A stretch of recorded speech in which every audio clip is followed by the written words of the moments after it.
Right. The some bits of dust on the screen. It's on the actual image. Yeah, time. How long did it take you to do that? Some might ask. I don't really get asked that, apart from people that aren't artists. I think artists wouldn't ask that question because they know how relevant it is. Sorry, I'm just tidying up a bit. So, yeah, it's not really a question that you don't want to be concerned with. And it's just so there's so many variables, so many factors that determine or impact. Because determine makes it sound like it should be a determined amount of time. It takes as long as it takes. As simple as that. And sometimes it's quick, and sometimes it's not. It's not something that you need to really concern yourself with. The danger is that if you ask that question, you're kind of new to the game and you're just curious, I suppose, of what the danger is, that it becomes a measure of your ability, your worth, or even worse than that, it becomes a goal. I want to be able to do that in minutes rather than hours, that kind of thing. And that's not, you don't want to be there. You just don't want to be there at all. You take your time. You just, do it your way and so on and so forth. It's not about anything to do with time. I think all artists would understand that. All professional artists would understand that, or experienced artists. I don't like the word professional artists. I think everybody's a professional, everybody's an amateur in equal measure. So, but this idea that it's time dependent, I think that comes from some kind of production kind of mentality. I talked about production mentalities before, but I think that's where that comes from. Plus the fact that people equate value to time, and that's a danger as well. So I refrain from telling people. I do tell people, and unfortunately, you can see me doing these on the videos, and sometimes they're sort of more or less at a stage where I call finished, and people will see that and see it's 44 minutes or whatever it is, and think that's an equation of time to money, and that's not good. It's because if you ask me, and it was 44 minutes, for instance, I'd say it would be. I mean, if I'd been doing it all my life, it would certainly be 65 years and 44 minutes, but as it is, I've been doing it since 2019 or whatever, so it's 4 years and 44 minutes. So that's probably a closer equation. So if you want to work out how much that is an hour, then you can pay me that. But even then, it has nothing to do with time. The value of it can't be equated with time. So that's it. I think the most important thing is that you don't get into the habit of thinking it has to be done within a given time frame. I mean, there are people that spend years on paintings, and which is fine. That's if that's how they work, that's exactly what they should be doing. It's just that there is some kind of time relation. See, it's one of those things. It's like the reality thing, it looks like a photograph. That's the yardstick of the common man, they say, is the realism. It looks like a photograph, they'll say, and that's the yardstick of the common man, because they don't know any better and they have no aesthetic vocabulary, so they can't equate something to anything other than reality. And equally, when it comes to time or even cost or value, it's still going to be down to how long it took you to do it, and that again is the problem with this sort of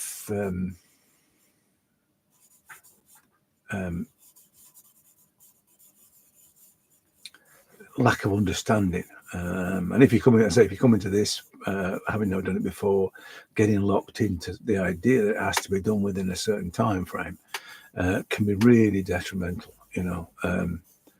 and to your growth as much as anything else. People talk about spending lots of time in practice. I mean, on my thoughts on practice, I'm not really a big fan of practice, but people do spend a lot of time and equate that as a kind of yardstick, a goal. You know, spend as much time as you can practicing and all that.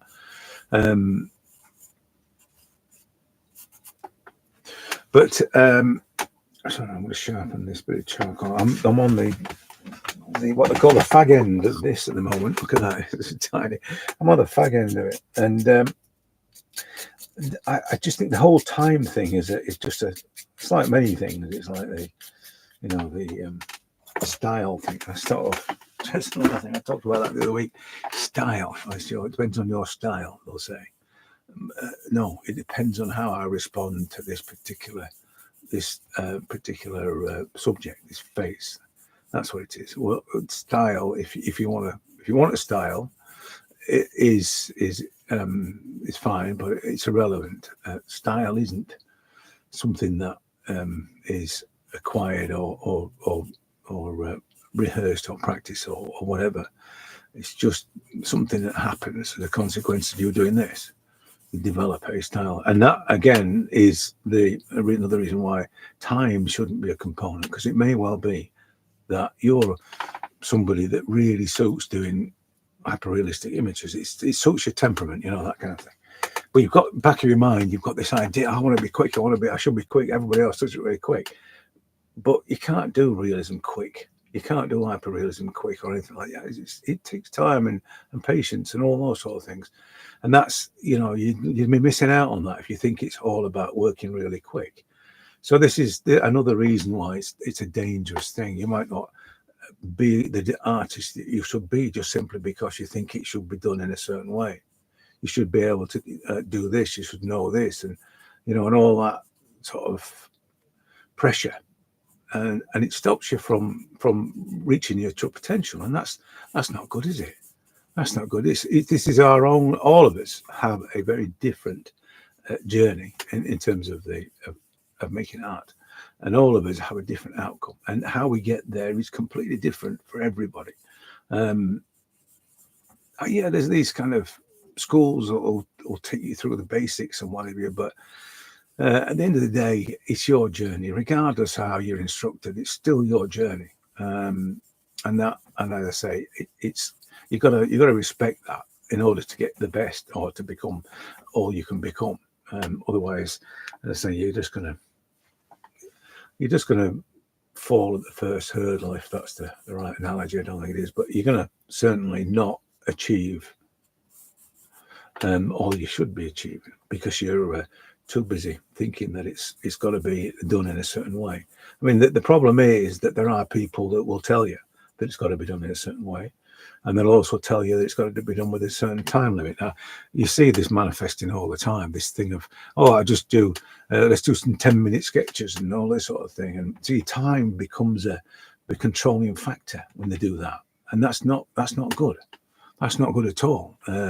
Time is not a controlling factor of anything. If it takes you 10 minutes to make one mark, that's fine by me. If it takes you an hour to make one mark, that's fine by me. And it's not about this time thing. It's not as I say, it's not about the, I mean, I understand why they do the 10-minute poses and all that sort of stuff. It's supposed to be to help you focus on things. I'm not sure it's literally applied in that way. I think probably people think of it in terms of learning to get, sort of a looser style and all this sort of thing, and more gestural and more freer and all that. I think that's what people think of it in terms of the time thing, and in sort of doing these stop motion 10-minute whatever's poses. When really what that it's about, I mean, having loose styles and gestural approaches to things is a mindset thing. It's nothing to do with time. I can spend an hour just doing a quick sort of gestural mark, and still get the same effect. It's not about whether or not I can do it in seconds. But as I said, the time thing it rears its ugly head in all kinds of ways, and I think it's a bad thing. So this idea that you say you're asking other people, or you're asking yourself, or you're interested in how other people work and all the rest of it, you got to be careful with that, because it's not how somebody else works that matters, or how long it takes them, or whatever else. That doesn't matter. Just be warned by that, because you'll see it when you go on some of these groups. You'll see people asking about time, and as if it's like them checking to see if they're working quick enough, or what they should expect of themselves and all that sort of thing. When really, as I said, it's nothing to do with time. This is the third one today, I think, or fourth one today. I did another one before early doors this morning, before I did the first one about expressive styles. But they've gone through for reasons, and they've been quick, but not because I wanted it quick, but because I wanted to emphasize certain characteristics of working in this way, and I try and dispel the myths. This thing about, as I say, the time thing, and the detail thing, and the all the other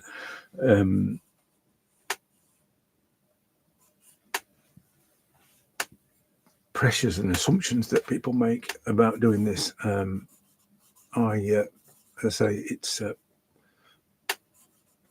completely your journey. It's completely down to you how you approach this, and whether or not you do it in a certain way or not. But I do think that if you're sort of looking for answers in some way to point you in a direction, or to give you an idea of how to work, you just got to be careful about what questions you ask.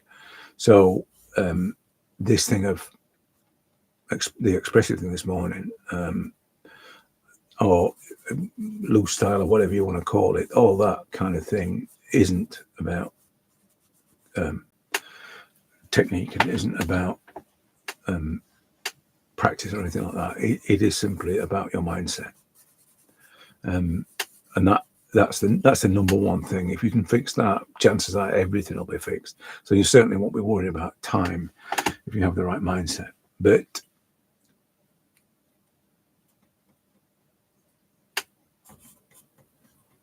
the thing is that, like when I was talking about the expressive thing, or even the design thing, the last one, these are kind of questions that I don't think enough people get the right answers to.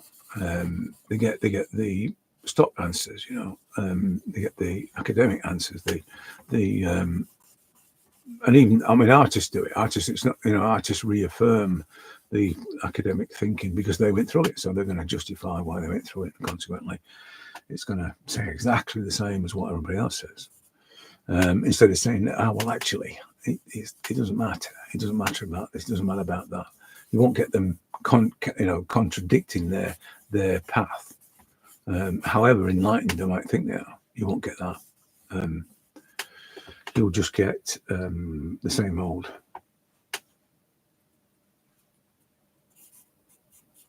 stock answers,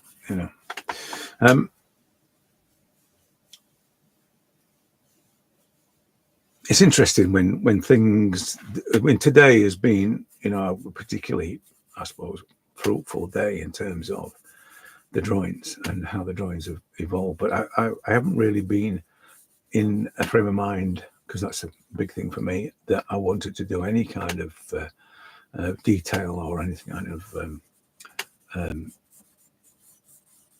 complication. I'm not really, today has not been that kind of day. So it's just been a case of this, as you can see now, and it's nice. I've talked about the reset thing before, but to actually embrace the flowing approach, if that's, I talked about the flow the other day. I still don't know really what people mean by the flow. And I suppose I should read the book, but I know when I was looking into this, I read the book by what do they call him now? Famous creative guy. You'll have seen his TED talk. It was like, about being creative and how schools and education kill creative. Ken Robinson, and he had a book out about being in your moment. I think it was about being in your moment, but that was kind of the flow thing. That was the same kind of thing as a flow. You were in your element. That was it. You were in your element, and I quite like that. I like that better than flow.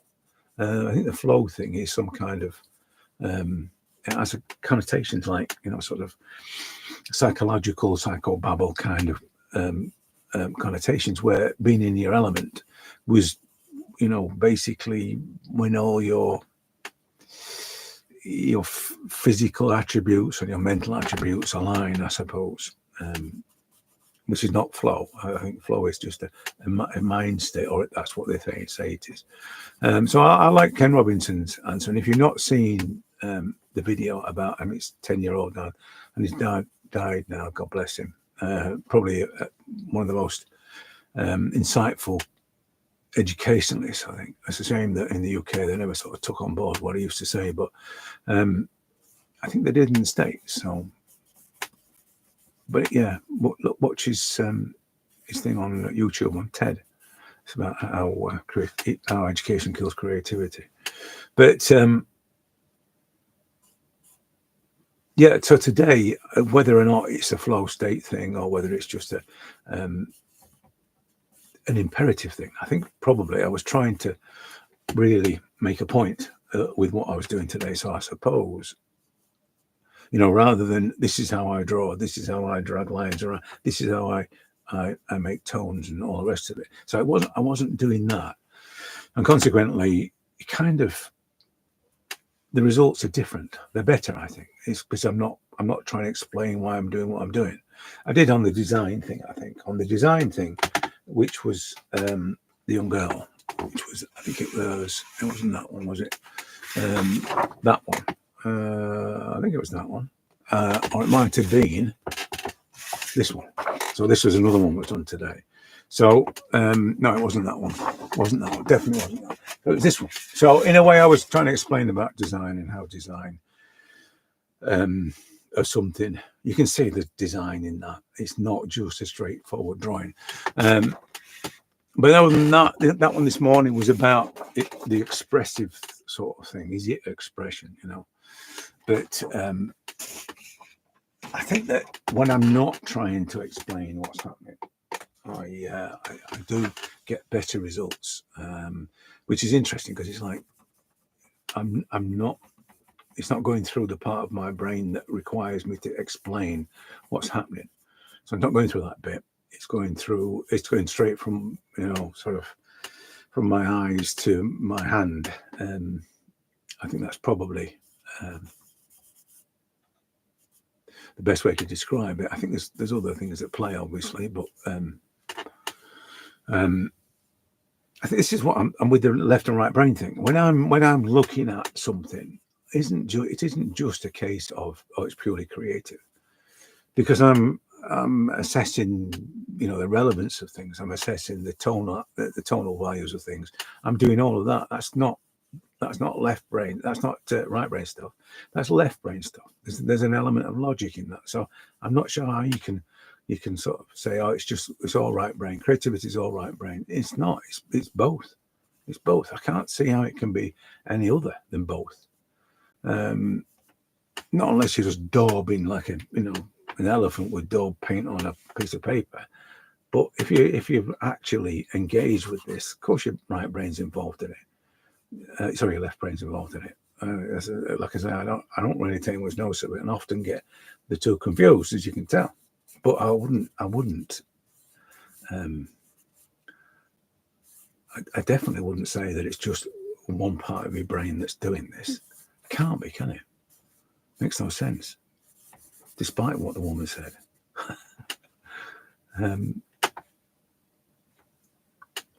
So, yeah, and back to the time thing.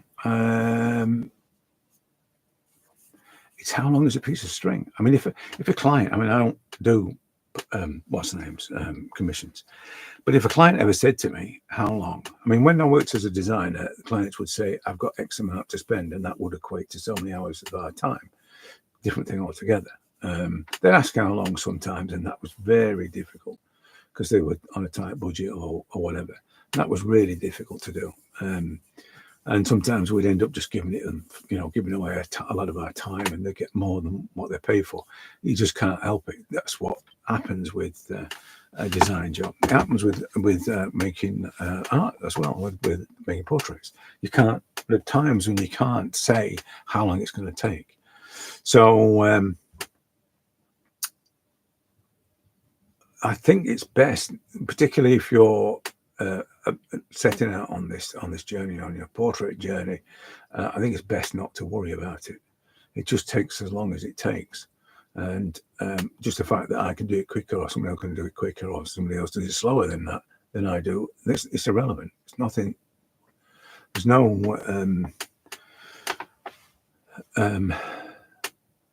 difference. If it takes me 20 minutes or 40 minutes, or what's this, 50 minutes.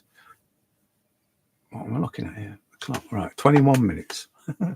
If it takes me 21 minutes to do a sketch like this, and it takes somebody 2 hours to do a sketch, there's no difference at all. They're both equally valuable, and in terms of their output and their outcome, there's no difference at all. And this is it. This is the thing about, again, I bang on about Robert Enright. Read Robert Enright. He talks about time and the relevance of time, or irrelevance of time. And that is really what it is. Time is not something. It's probably, right brain activities are governed by time. I don't think. Sorry, left brain. I always get mixed up. Left brain are governed by time. Right brain stuff isn't. It's not. It can't be, can it? It can't be. It's not, and it's not just about longer time. Sometimes the right brain stuff, the creative stuff, can be rapid, and not take any time at all. And again, that's a thing. I'm sometimes we do things in the lessons, and it's rapid, and I think that a lot of the time the students get a bit confused as to whether or not it should take longer, and I should have spent more time on that. But the question is always, does it do what it's meant to do? Is it communicating the face? Does it capture the person? Is it, all those sort of questions? Yes, it has. Well, in that case, no matter how long it's taking you to do it, the job's done. It's as simple as that. There's no shame in it being really quick, and there's no shame in it being really slow. Just do it, and whatever it takes, it takes.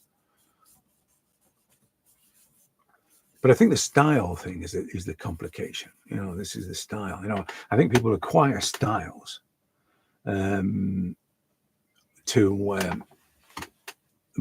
choice, and consequently an adopted style of realism, for instance, or a certain amount of detail is going to impact on this, the time aspect. And again, it doesn't matter, if that's what it takes. If it takes that amount of time to do, or a certain amount of time to do it to the standard that your chosen style. But I'm my thoughts and styles. But if it takes that amount of time, then it takes that amount of time. There's not, again, it's irrelevant. But as I said, you just got to be careful of the time thing. I think you're going to be careful of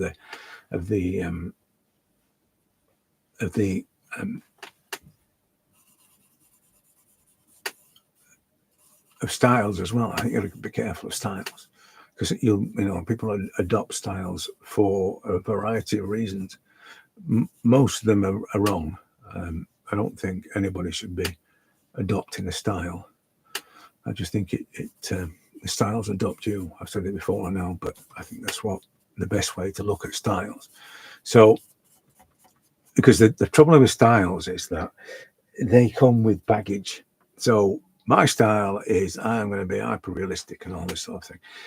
All the baggage that comes with that is I've got to learn this, I've got to learn that, I've got to learn the other. I've got to improve my blending technique. I've got to have proper equipment and, all the baggage that comes with adopting a style.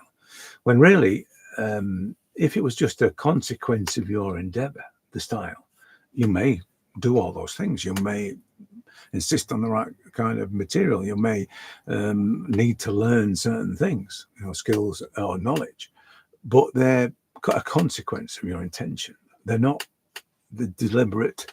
They're not a deliberate choice, a choice that really you shouldn't make. You should allow your creativity to determine the style that you acquire. If a style is what you acquire, I'd rather say I didn't have a style, and just it is what it is.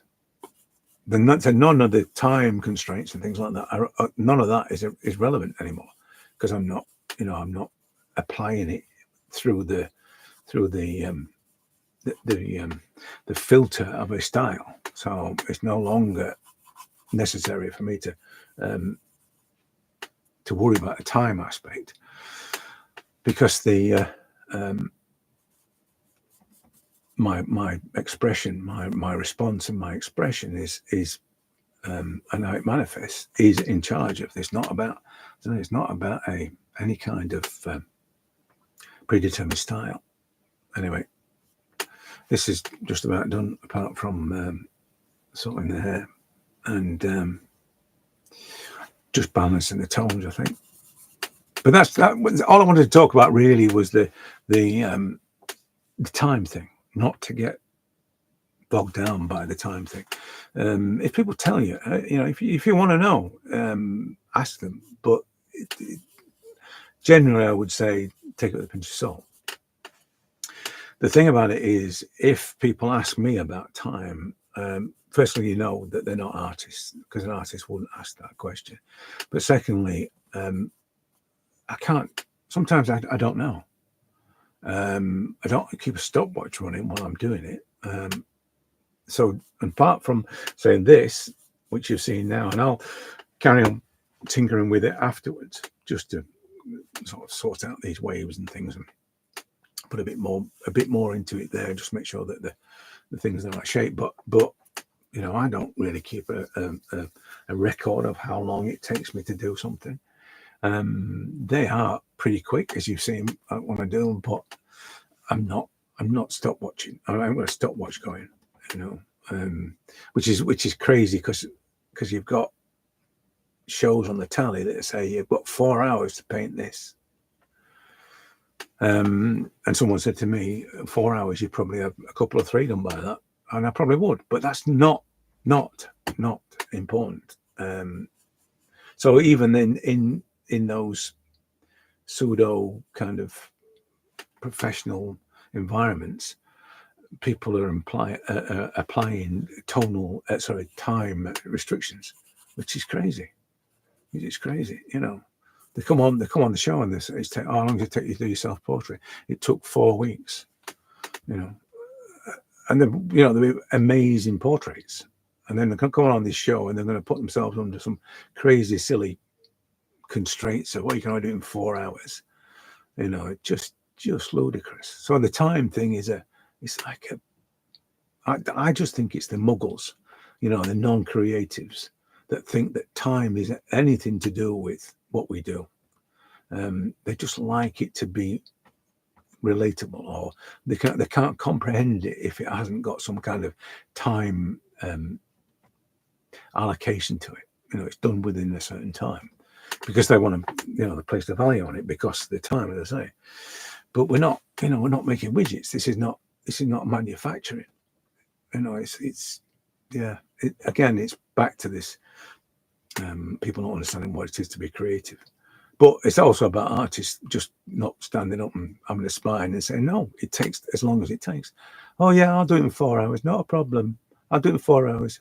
Be stretched, but I'll do it. Why? I hate the competition thing anyway. But because every artist should win, as far as I'm concerned. But this idea that they're going to comply to the mogul's wishes, no, I wouldn't lower myself. I wouldn't lower myself just because they don't understand what we're about. It's not to say we've got to play their game, even if they are paying bills for us and all that. But they wouldn't if we took better control anyway. But that's a different matter. Anyway, so as I said, the time thing is just be wary of it. Just be careful about the time. And the thing about these things, these, how long did it take and all the rest of it. The thing about these things is that you may not think that just because somebody said it, you didn't really listen that well or whatever. You may not think it gets into your psyche, but I'll guarantee it will, and you will think of what you're doing in terms of time, and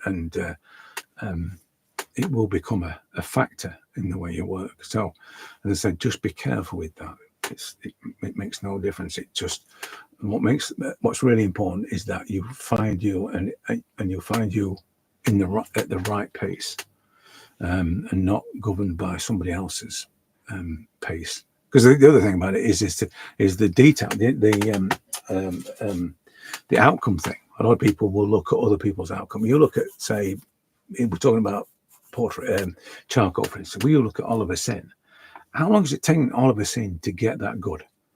It's taken a long time. So you can't compare yourself. I mean, you might aspire to be that good, but it's a long way. It's a long way from .0 to get to being as good as Oliver Syn, or Zin Lim, or any of the great charcoal artists.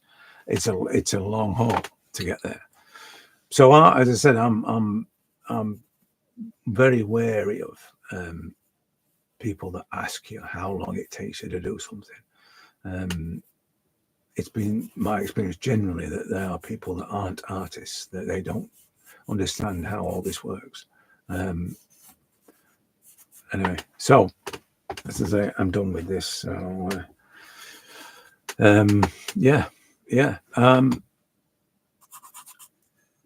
Everything that I talked today to sum up really about with expression and or expressive styles or design or everything's in that as well.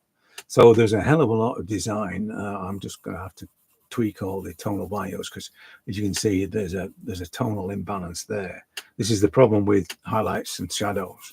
You can often get confused by highlights and shadows and think they are lighter and darker than what they actually are. So you just got to be careful with shadows and highlights. And the problem is that once you're committed to something, it tends to become the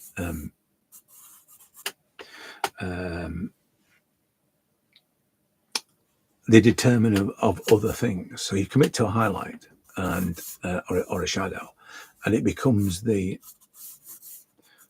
baseline for everything else, and that are other shadows or the highlights. So you be careful with that as well, because sometimes whatever you're committed to might not be right.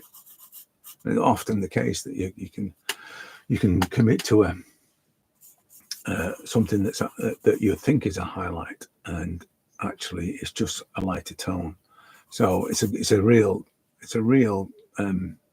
problem that for some people they will just and not want to let go of it. I've really got that highlight going, and I'm pleased with that, and they won't let go of it. They won't look at that as being wrong. It might be drawn really well, and but it's too light or it's too dark, and it's throwing everything out because it's too light or too dark. And that, as I say, is a problem with lights and darks, or highlights and shadows. Or you grab the coloured, the white chalk or the white charcoal too soon, or the dark. You get yourself. I mean, I use only one piece of charcoal, and so whatever this does from extremes, from end to end, from dark to light, is what I'm working with. So I'm never going to get the sudden blackness of a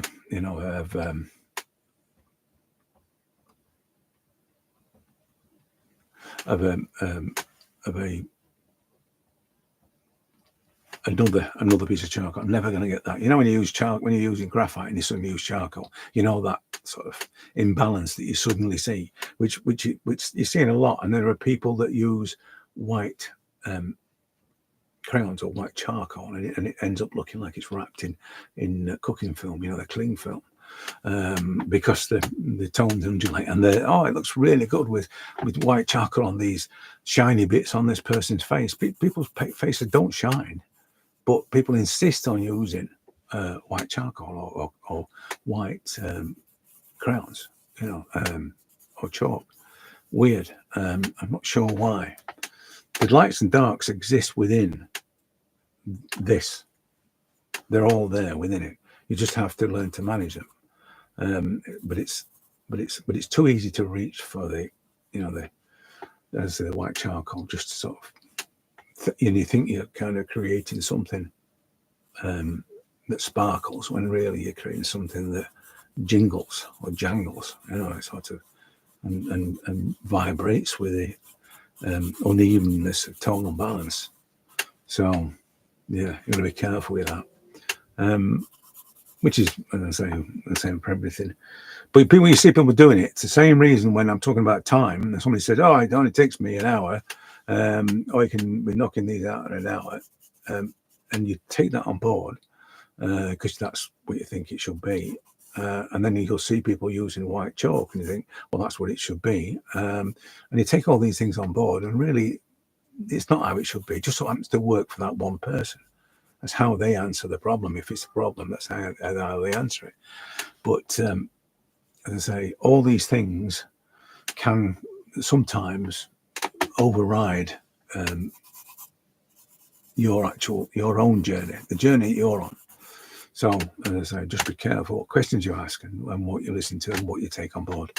And that's it, really. There's all kinds of things that I need to fix, like I want to take that out there, for instance. That's like a dimple thing there. Yeah, it's just sort of the same side as that. But, yeah. Right. Yeah, I'm done. As I say, apart from sorting out the curls a bit better on his hair. But yeah, I'm done. Maybe just knocking the end of that out there, so there isn't such a jump to something there. Right. Yeah. Okay. I think I'm going to leave this as it is. You know, I was talking about putting backgrounds on things earlier today to create some kind of design balance. The thing is that there's the floating heads thing, which is what we got here. I have no idea what that is. I was drawing on for something. The floating heads, sometimes floating heads work. I think this kind of works as a floating head. It works because of the tonal densities and the structure of the thing. These are a bit too dark here, and I'll probably take those out. I'll show you with a sponge on a stick thing, just to knock it back a little bit. And same with that one. All it does, it doesn't smudge or anything. It just takes the surface off it and makes it slightly lighter. I don't want to do it too much because you get into this kind of smooth blending thing, and I really don't like the smooth blending thing. And that's just a personal choice, by the way. It's not you must do it this way. I don't like the smooth blend. But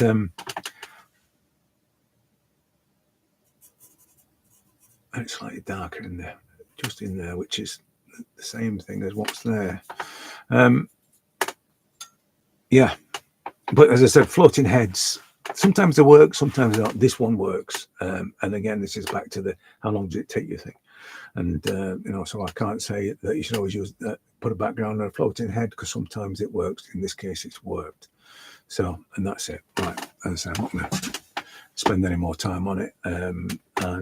Or not on here. I will tweak things here and there, but just let my eyes settle a little bit. So, right, that's it. That's the third one today.